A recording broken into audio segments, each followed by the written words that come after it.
발람이 하나님의 영이 임하자 그의 입술을 통하여 하나님이 주시는 축복이 쏟아져 나온 게 민수기 24장 말씀입니다. 발람이 하나님의 영으로 선포한 것처럼 그 물통에서는 물이 넘치겠고 그 씨는 많은 물가에 있으리로다. 이 축복이 2024년 여러분들 인생과 가정과 사업 속에 있기를 간절히 축복합니다. 물통이 넘치길 축복합니다. 그리고 그 씨들이 많은 물가에 있어서 열매가 끊임없이 계속 맺어지는 그와 같은 2024년 한 해가 되기를 간절히 소망합니다. 2024년 한 해가 밝았습니다.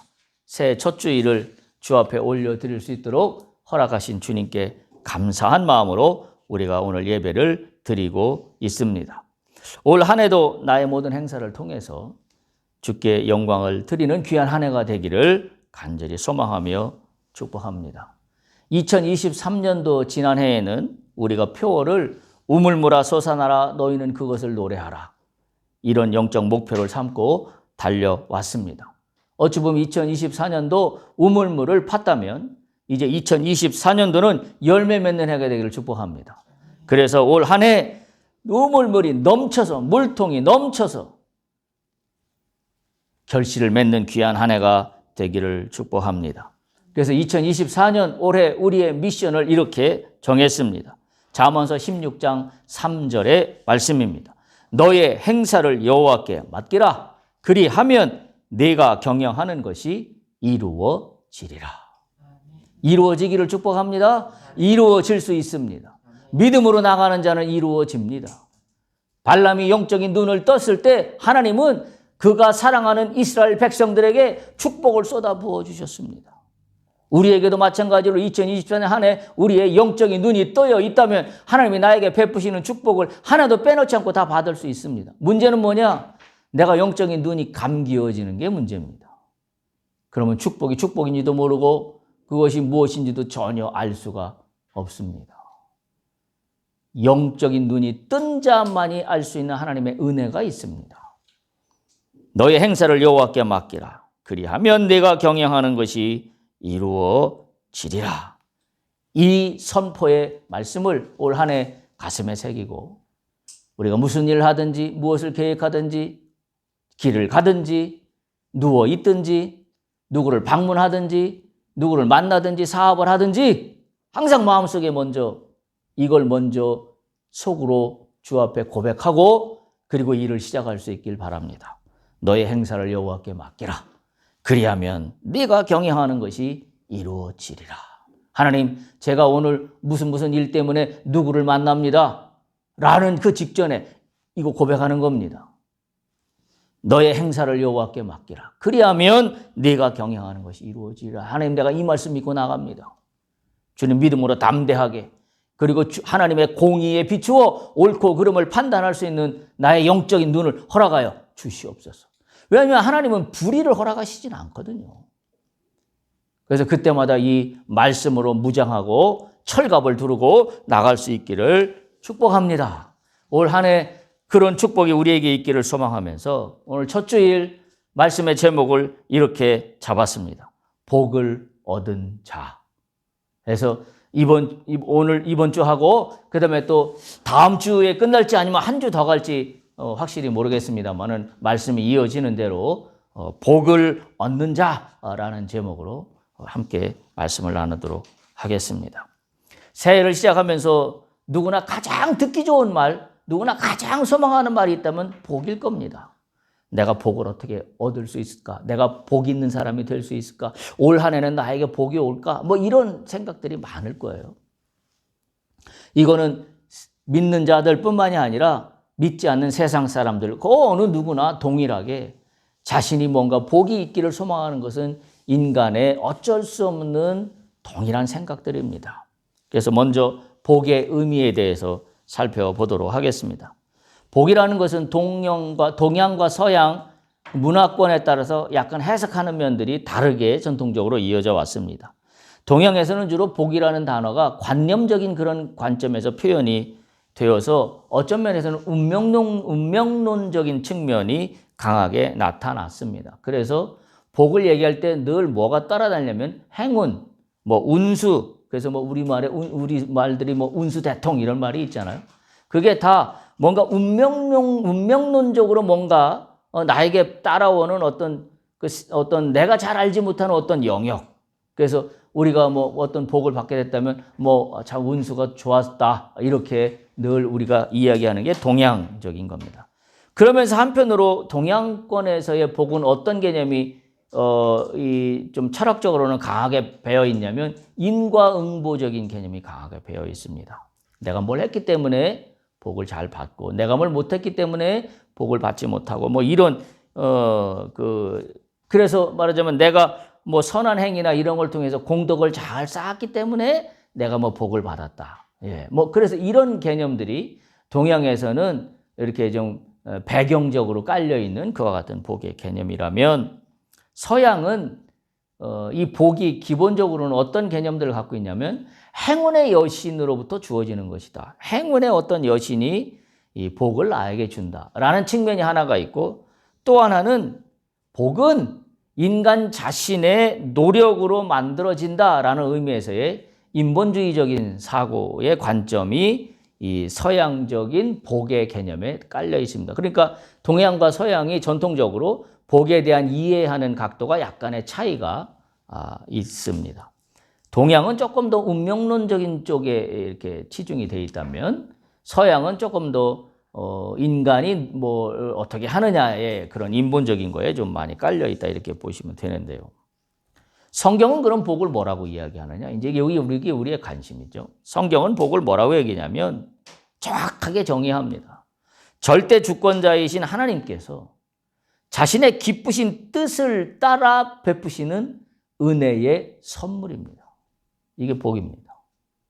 그러니까 이스라엘 백성들에게 물통에 물이 차고 넘치게 축복하시는 것도 절대 주권자인 하나님께서 자신의 기쁘신 뜻에 따라 온전히 베풀어 주시는 은혜의 선물입니다. 우리가 이 개념을 명확히 가져가야 됩니다. 그래서 이 복의 개념에는 두 가지가 있어요. 하나는 일반 은총, 소위 우리가 얘기하는 모든 사람들이 다 누리는 그런 은총이 일반 은총입니다. 신학적으로. 또 한 가지는 무슨 은총이냐면 특별 은총입니다. 이거는 하나님께서 택한 백성들에게 주시는 신령한 복입니다. 그러니까 우리는 복이 어떤 게 있냐면 일반 은총도 있고 신령한 특별 은총도 있습니다. 근데 이 모든 은총은 어떻게 오는 거다? 절대 주권자인 하나님께서 자신의 깊으신 뜻을 따라서 베푸시는 은혜의 선물이다. 이게 복의 개념입니다. 근데 우리가 여기서 또 한 가지 정리할 개념이 있는데 복과 행복입니다. 복은 영어로는 blessing, B-L-E-S-S-I-N-G, blessing이라고 번역이 되어 있고 행복은 우리가 잘 아는 happiness입니다. 해피하다 그럴 때. 자, 그런데 복과 행복을 잘 구별하지 못해요. 그래서 이것도 잠깐 차이를 좀 살펴보면 행복하다는 것은 환경과 조건에 따라 달라집니다. 그렇죠? 환경이 좋으면 행복하다고 하고 그렇지 않으면 불행하다고 이야기합니다. 근데 성경의 세계는 복, blessing은 어떤 의미냐면 아까 말씀드린 대로 절대 주권자인 하나님께로부터 주어지는 거예요. 하나님이 주시기 때문에 오는 게 blessing이에요. 따라서 일반적으로 사람들은 자기들이 바라고 원하는 일이 이루어지면 행복하다 이렇게 이야기해서 그 말을 반대로 뒤집으면 원치 않는 질병이나 사고를 만나면 행복한 사람은 아무도 없을 겁니다. 당연한 이치죠. 당연한 세상적인 이치입니다. 하지만 성경이 말하는 복은 그와 같은 상황 논리에 따른 좋으면 행복하고 어려우면 불행하고 이렇게 얘기하는 것과는 질적으로 다릅니다. 성경이 말하는 복된 사람은 심지어 원수들이 둘러싸서 나를 공격하고 죽이려 한다 해도 하나님이 함께 하시면 그게 복이다. 이게 성경적인 복이에요. 따라서 질병이 온다고 해도 나는 불행한 게 아니라 하나님이 함께 하시면 그게 복이 됩니다. 내가 어려운 일을 만난다 할지라도 그게 불행한 게 아니라 하나님이 함께 하시면 이 어려운 일을 통하여 영광을 드러내는 복으로 나갑니다. 이게 성경이 얘기하는 복의 다른 점이에요. 다른 점입니다. 따라서 권력이나 부귀나 영화나 재물이나 건강, 뭐 내가 원하는 세상 모든 것 다 가지는 것과 그리고 그런 거 하나도 없이 하나님이 없이 행복만 가지고 있다라고 한다면 성경적으로 볼 때 그건 복이라고 이야기하기 어렵습니다. 그래서 크리스찬은 당연히 어떤 사람이냐면 세상 모든 것이 없어도 하나님 한 분만 있으면 된다. 이걸 갖고 있는 사람이 성경적으로 복된 사람이에요. 이게 성경의 복이에요. 왜 그렇게 얘기할 수 있어요? 모든 권력이나 부귀나 영화나 재물이나 건강은 누구 손에 달려있다고 믿기 때문이에요? 하나님 손에. 그러니까 표면적으로 주어진 권력과 부귀와 영화와 재물과 건강에 나타난 그 현상만 가지고 복이 있다 없다 하는 게 아니라 우리는 그 모든 것들을 주관하시고 통치하시는 하나님의 손에 이 모든 것들을 달려있다고 믿기 때문에 우리는 권력이나 부귀나 영화나 재물이나 건강이 없어도 하나님만 있으면 된다라고 이야기할 수 있는 거예요. 잘 이해하셔야 됩니다. 우리가 무슨 재물이나 뭐를 다 부정하고 다 가난하게만 살아야 되고 다 없이만 살아야 되고 그런 이야기가 아니에요. 근본적으로 우리의 사고가 하나님이 그 모든 것을 통치하시기 때문에 우리는 나타난 현상들만을 우리가 행복이라고 이야기하지 않는다라는 거예요. 오히려 그걸 주관하시는 하나님을 놓치면 우리는 모든 것을 다 잃는 거나 마찬가지다라고 이야기할 수 있다는 말입니다. 따라서 크리스찬이라는 말이 어떻게 표현되냐면 이렇게 표현된다 그래요. I am nothing. 난 아무것도 아닙니다. Without Christ. 주께서 없다면 I am nothing. 그리스도가 없으면 나는 아무것도 아니다 라는 의미라고 합니다.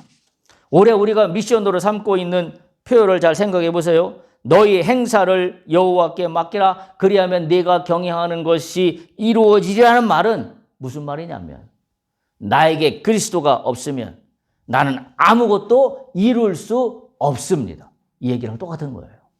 다시 한번 기억하세요.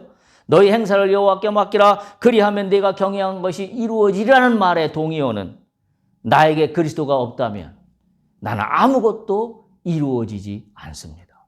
이 고백하고 똑같은 겁니다.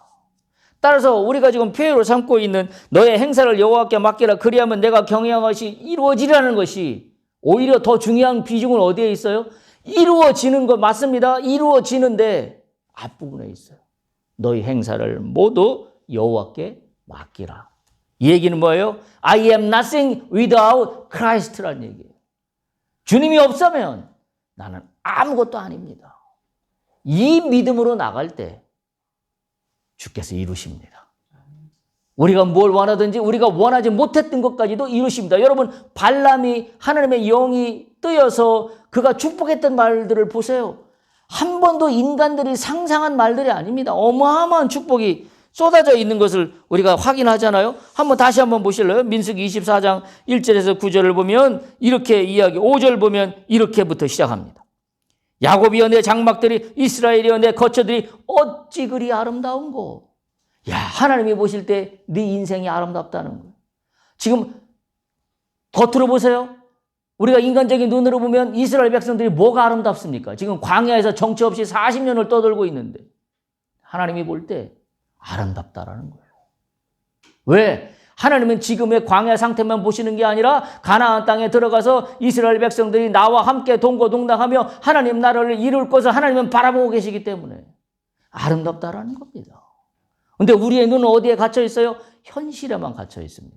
지금 당장 나에게 주어진 그 어떤 알량한 것들에만 갇혀 있어요. 그게 뭐예요? 권력이요, 재물이요, 영화요, 좋은 내가 저 영광을 받는 이런 거 표면적인 거에만 갇혀 있다고요.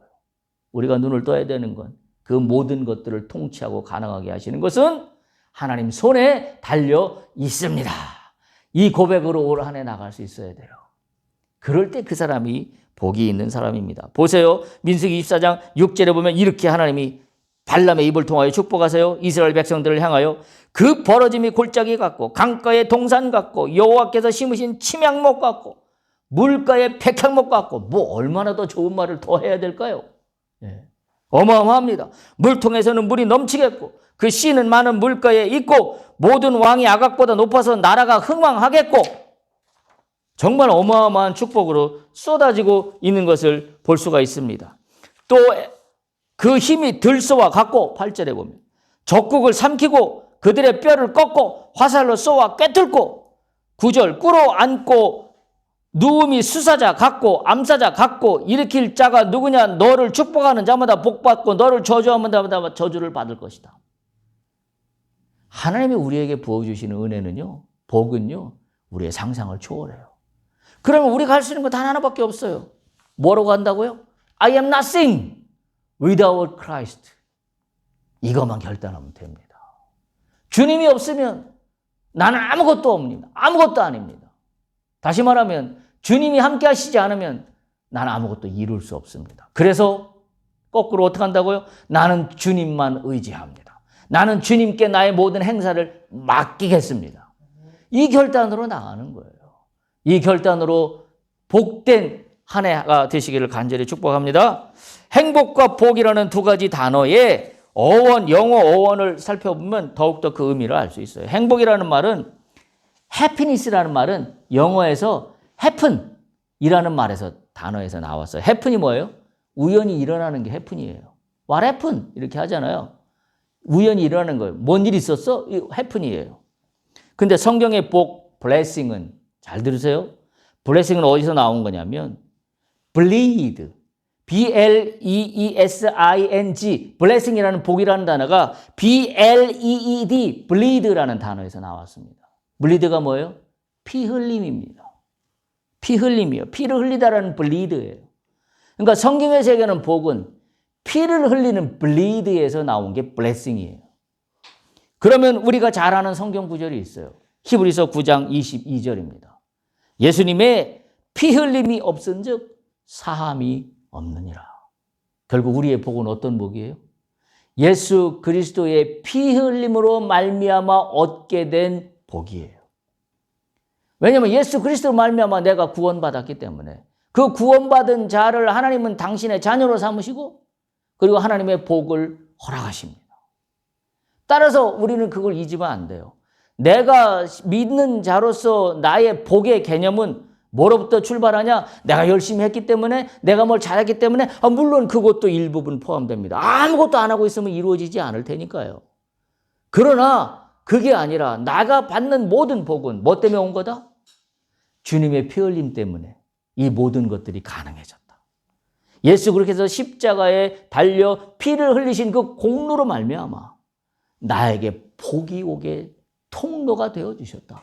이게 우리가 복에 대한 개념이에요. 다시 한번 기억하시기 바랍니다. I am nothing without Christ. 주님이 없으면 난 아무것도 아닙니다. 내 인생 존재도 아무것도 아닙니다. 따라서 내가 복을 받을 수도 없습니다. 이와 같은 개념으로 우리가 나가야 됩니다. 자, 그러면 우리 잠언 16장으로 가서 복은 어디에서 오는가, 누가 복 있는 사람인가 우리가 명확하게 기억해야 될 필요가 있습니다. 제가 지금까지 말씀드린 거에 의하면 복은 어디에서 옵니까? 우리 명확하게 해야 돼요. 복은 어디에서 와요? 누구로부터 와요? 하나님부터 옵니다. 이거 명확하게 하세요. 당연한 이야기 같지만 우리가 늘 잊어버립니다. 복은 누구에게서부터 오냐? 하나님에게서부터 옵니다. 우리가 누리는 복은 누구 때문에 얻는 겁니까? 뭐 때문에 얻어요? 예수 그리스도의 피 흘림 때문에 얻는 거예요. 이걸 명확히 아셔야 됩니다.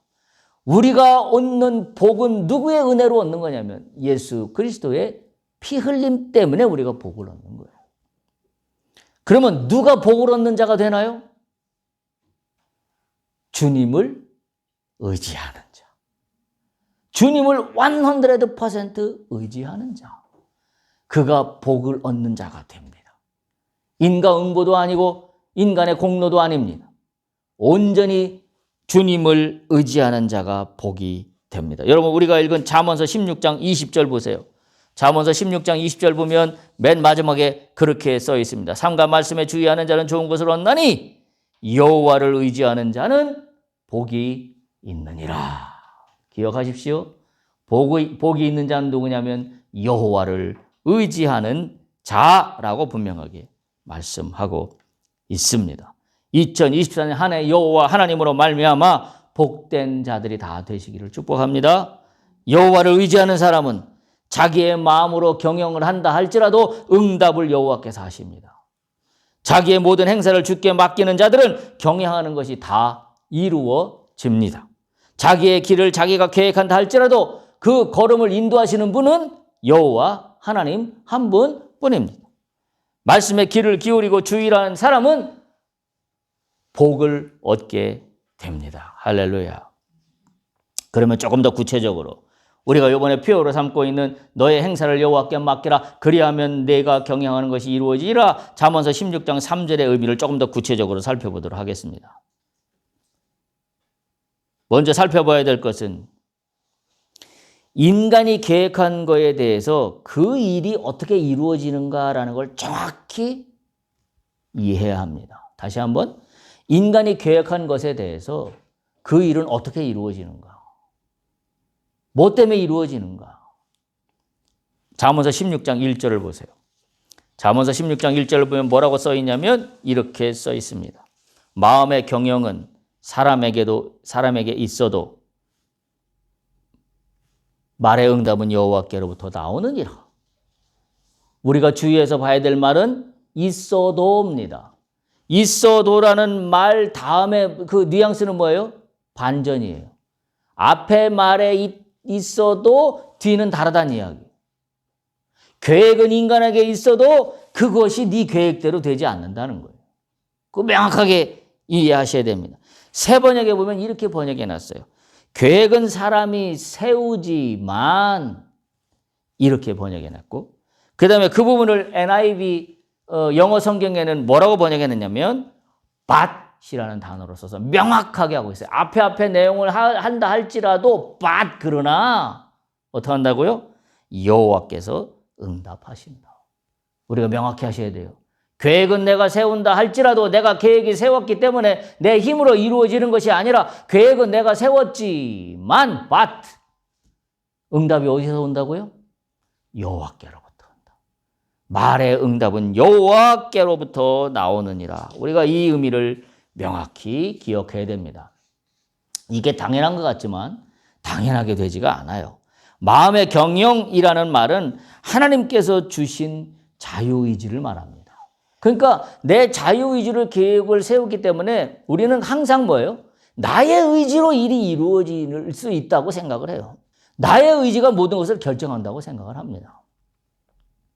하나님은 인간을 지으실 때 인간 스스로 사고하고 결정할 수 있는 의지를 주셨습니다. 그래서 인간은 어느 누구도 누구의 도움 없이도 스스로 사고하고 결정할 수 있는 능력을 하나님이 허락하셨어요. 그래서 자기가 가장 좋다고 생각하는 대로 계획하고 설계하고 그리고 그 일을 도모해 나갈 수 있다는 거죠. 하지만 이 계획만으로 모든 일이 끝나지 않는다는 거예요. 16장 1절은 그걸 알려주고 있어요. 인간이 마음의 경영이 사람에게 있다고 할지라도 응답은 어디에서 나온다고요? 여호와께로부터 나온다. 아무리 인간이 자기 의지를 가지고 자유의지를 가지고 마음의 계획을 세우고 설계한다 할지라도 네 계획대로 되는 게 아니야. 네 계획을 이루는 것은 네가 결정하는 게 아니다라는 이야기입니다. 여호와께로부터 온다는 사실을 따라서 그 일의 결과에 대해서는 하나님이 하시는 거다라는 걸 우리가 분명하게 해야 됩니다. 계획은 내가 세울지 모르지만 결론은 하나님이 지으신다. 그러면 계획은 내가 세웠지만 결론을 하나님이 지으신다고 생각하면 세운 계획을 시작할 때부터 결론이 지어질 때까지 이 과정은 뭘 해야 되는 거예요? 자, 내가 계획을 세웠어요. 시작, 스타트. 자, 그리고 결과가 이렇게 되기를 소망합니다. 그래서 결과가 있어요. 근데 이 결과는 하나님께로부터 나온다는 거예요. 계획은 내가 시작했는데 결론은 하나님께서 나온다는 거예요. 그럼 이 과정은 뭘 해야 돼요? 주께 의지해라. 온전히 주님만 의지해라. 이 과정으로 채워야 되는 거예요. 그게 계획은 내가 한다 할지라도 계획은 인간이 세우고 사람에게 있어도 그 말이에요. 말의 응답은 여호와께서 하시느니라. 그렇기 때문에 어떻게 돼요? 여호와께 모든 행사를 맡기고 의지하는 게 이 과정에 필요해요. 중간 과정. 그러니까 우리가 계획을 세웠다고 해서 2024년도 내 계획이 다 이루어지는 게 아니라 이 계획이 이루어지는 건 결론은 주께서 하시니 이 과정을 주께 맡기고 의지하며 나가야 됩니다. 이걸 과정으로 채워야 된다는 이야기를 1절은 하고 있는 겁니다. 인간은 사실 나약합니다. 머릿속을 아무리 훌륭하고 멋진 일을 꾸민다 할지라도 하나님의 절대적인 도움이 없다라고 한다면 실현이 불가능합니다. 이게 믿는 자들이 분명하게 갖고 있어야 되는 팩트입니다. 우리가 올 한 해 명확하게 하나님께 올려드려야 될 바로 우리의 태도가 이런 겁니다. 상황이 어떠할지라도, 상황이 어떻게 변한다 할지라도 하나님의 절대적인 도우심을 기대하고 믿음으로 뚫고 나가야 됩니다. 그게 우리가 해야 될 일들입니다. 하나님은 우리의 생각을 이미 아십니다. 그래서 우리의 계획을 단숨에 날려버릴 수도 있어요. 그러나 또 우리의 계획보다 한층 더 훌륭한 결과를 우리에게 선물로 은혜로 주실 수도 있습니다. 따라서 우리가 계획을 세운다는 것도 중요하지만 계획을 세웠다면 하나님께 기도하며 하나님의 뜻을 분별하며 하나님의 공의에 나의 이 계획들이 자꾸 합치시켜 나가야 돼요. 하나님의 뜻과 나의 뜻에는 분명히 괴리가 있습니다. 왜냐하면 나는 내 욕심을 우선하기 때문에. 근데 하나님은 나의 욕심만을 가지고 세상을 통치하시는 게 아니라 공의를 가지시고 세상을 통치하시기 때문에 나의 욕심과 하나님의 공의 사이에는 분명한 괴리가 존재합니다. 따라서 이것들이 완성될 때는 내 뜻만을 의지하며 나갔을 때는 이게 이루어지지 않을 확률이 훨씬 높습니다. 영적으로 보면. 왜냐하면 하나님의 공의와 갭이 크기 때문에. 그런데 우리가 이 과정을 해나가면서 어떻게 하는 거예요? 하나님의 공의와 나의 뜻과 이 괴리 사이를 좁혀나가는 겁니다.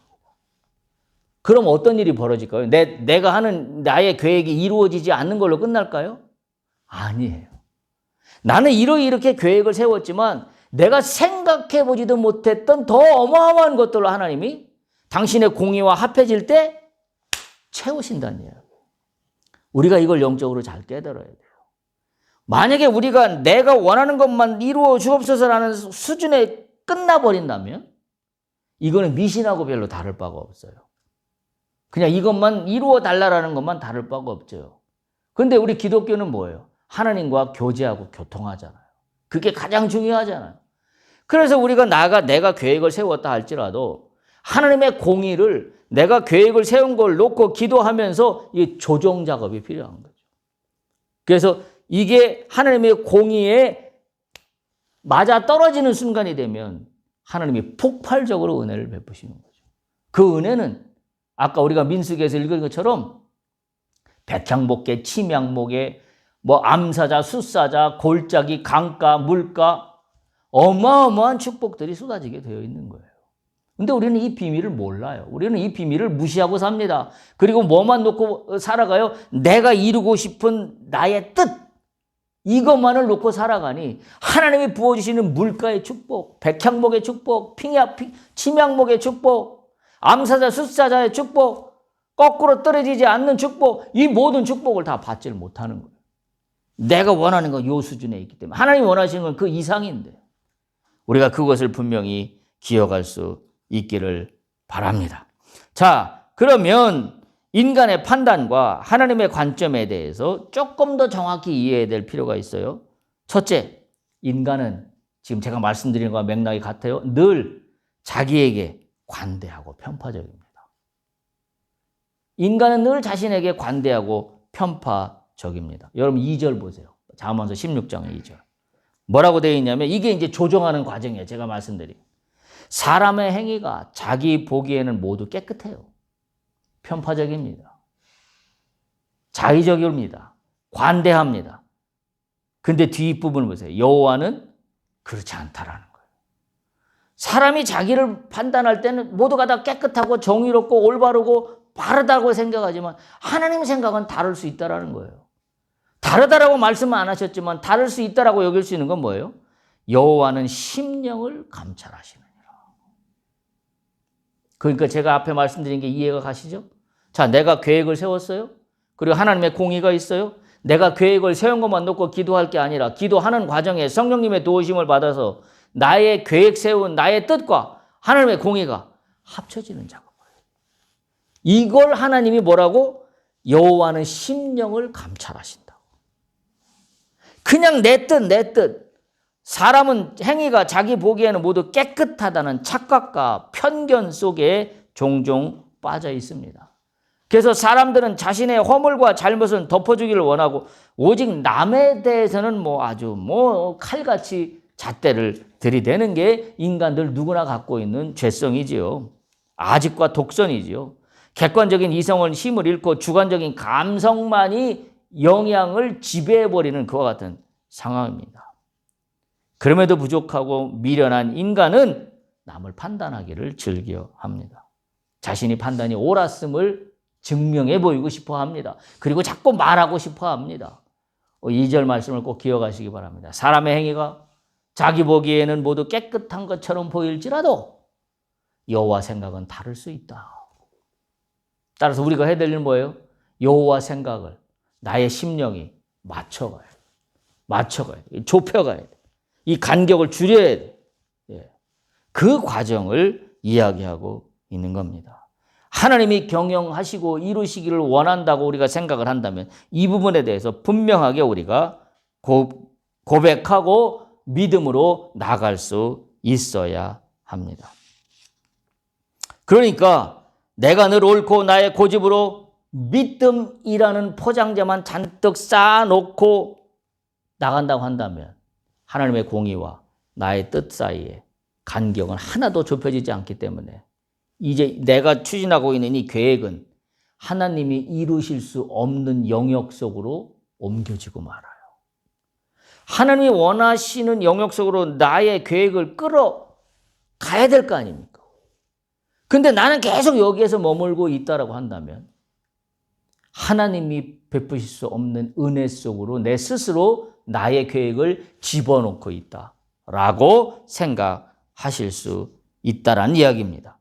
왜냐하면 결국 나의 결정권만 갖고 이미 결정을 해버렸기 때문에 내 계획이 이러이러하니 이걸로 다 결정해버렸기 때문에 하나님이 개입하실 여지가 없어요. 하나님이 개입하시려면 내가 처음에 시작은 이 계획을 했는데 이게 어떻게 하나님 뜻에 맞아질 수 있을까요? 이걸 놓고 기도해야죠. 내가 좀 이러이러한 올해 계획을 가지고 있습니다. 자, 이 계획이 하나님 보시기에 아름답기를 소망합니다. 그러나 내가 이 계획이 하나님 뜻에 맞춰지기 위해서는 내가 무엇이 어떻게 하나님과 가까워져야 될 것인지에 대한 기도와 성찰과 또 자기에 대한 고백이 주어져 있어야만 된다는 사실입니다. 둘째, 인간의 계획 안에 하나님이 보시는 것이 무엇인가를 깨달아야 합니다. 우리가 오늘 2절에서 본 거 마찬가지예요. 하나님 뭘 보신다고요? 심령을 감찰하신다. 심령을 감찰하신다. 여러분 새 번역에 보면 이걸 뭐라고 번역해 놨냐면 사람의 행위는 자기 눈에는 모두 깨끗하게 보이나 주께서는 속마음을 꿰뚫어 보신다. 이렇게 번역해 놨어요. 2절을 새 번역에 보면 영어 성경 NIV 버전에 보면 이렇게 번역해 놨습니다. 여기서 여호와는 심령을 감찰하시니라 이 부분을 뭐라고 영어 성경에 번역해 놨냐면 motives are weighted by the Lord라고 했어요. 모티브라는 단어를 썼어요. 모티브가 뭐냐면 우리가 영어 단어 해석해 보면 동기라는 말이에요. 네가 계획을 세워서 네 눈에는 깨끗하게 보이지만 하나님 뭘 보신다? 네가 그 일을 하고자 하는 동기를 보신다는 거예요. 영어 성경이 기가 막히게 표현해놨어요. Motives are weighted라고 했어요. 모티브에 대해서 가중치가 주어진다. 모티브에 대해서 weighted, 저울질이 된다. 모티브에 대해서 무게가 달라진다. 그런 말이에요. 누구에 의해서? By the Lord. 여호와에 의해서. 결국 뭐예요? 내 계획이 모티브가 하나님 뜻에 맞아야 돼요. 내 계획의 동기가 하나님 것이어야 됩니다. 그게 진짜 계획을 세우는 거예요. 모티브라는 단어를 쓴 걸 보고 제가 깜짝 놀랐어요. 아주 그 마음에 확 꽂히더라고요. 아, 우리가 계획을 세워서 여호와께서 심령을 감찰하신다는 것은 내 동기를 보시는구나. 내가 어떤 동기로 이와 같은 꿈을 가지고 계획을 가지고 주 앞에 나가는지 이루어지기를 소망하는지를 보시는구나 라는 걸 깨닫게 되었습니다. 그 동기가 나만을 위한 욕심의 발로인가? 아니면 하나님에 대한 공의가 주어지는 것인가? 이거에 대해서 우리가 깨우칠 필요가 있습니다. 자, 그러면 인간의 모든 계획과 행위의 판단이 여호와께 맡기고 위탁하는 믿음의 삶이 되어야 되는데 여호와께 위탁하면 주어지는 은혜가 있습니다. 첫 번째, 우리의 짐을 주께서 맡아주십니다. 할렐루야. 여호와께 의탁하면 주께서 우리의 짐을 맡아주십니다. 그게 우리가 지금 표현을 하고 있는 16장 3절이에요. 너의 행사를 여호와께 맡기라. 그리하면 내가 경영하는 것이 이루어지리라. 이 이야기는 뭐냐면 네가 너의 행사를 나에게 맡기면 네 짐을 내가 맡아줄게. 이 이야기. 짐을 주께서 맡아주십니다. 주께서 짐을 맡아주신다라고 믿고 나가는 자에게 주시는 은혜가 첫 번째로 나타나는 게 있어요. 그게 뭐냐면 마음의 평안이에요. 두려워할 게 없습니다. 상황에 따라 일희일비할 게 없습니다. 왜? 평안함이 나를 지배하게 되기 때문입니다. 두 번째, 여호와께 맡기고 나가는 자에게는 경영하는 것을 주께서 다 이루십니다. 할렐루야. 그래서 이 일은 하나님의 손에 있는 것을 우리가 알기 때문에 하나님이 그 손으로 책임져 주십니다.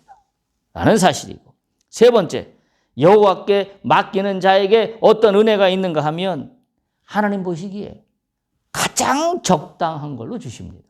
할렐루야. 적당한 걸로 준다는 얘기는 대충 아무거나 그럭저럭 비슷한 걸로 준다는 이야기가 아니라 하나님은 완벽하신 분입니다. 하나님은 완벽한 신인이다. 따라서 그분이 나를 나보다 더 잘 아십니다.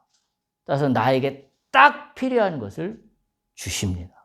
그게 적당한 것을 준다는 의미예요. 왜냐하면 하나님은 알파와 오메가요, 원인과 결과가 되시고 처음이요 마지막 심판하시는 분이 하나님이시기 때문에 우리 인간처럼 그분의 생각에 오차나 틀림이 눈꼽만큼도 있을 수가 없습니다. 따라서 주께서 나에게 허락하시는 것은 가장 적당한 것, 가장 좋은 걸로, 나에게 좋은 걸로 허락하신다는 사실입니다. 말씀을 정리하도록 하겠습니다. 새해를 시작하며 우리에게 새로운 표어를 허락해 주셨습니다. 너의 행사를 여호와께 맡기라. 그리하면 내가 경영하는 것이 이루어지리라. 우리가 어떤 자세로 나갈 것인가?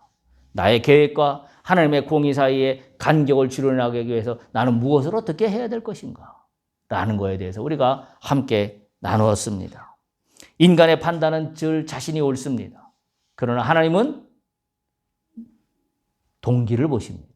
모티브를 보십니다. 우리의 속마음을 보십니다. 우리가 하나님의 뜻에 맞추어 나가는 그런 한 해가 될 때 주께서 나의 계획에 기름 부어주셔서, 나의 소망에 기름 부어주셔서 주님이 원하는 꼴로 올 한 해 우리를 인도해 주실 걸로 믿습니다. 그와 같은 은혜가 우리 모두 가운데 있기를 간절히 축복합니다. 할렐루야.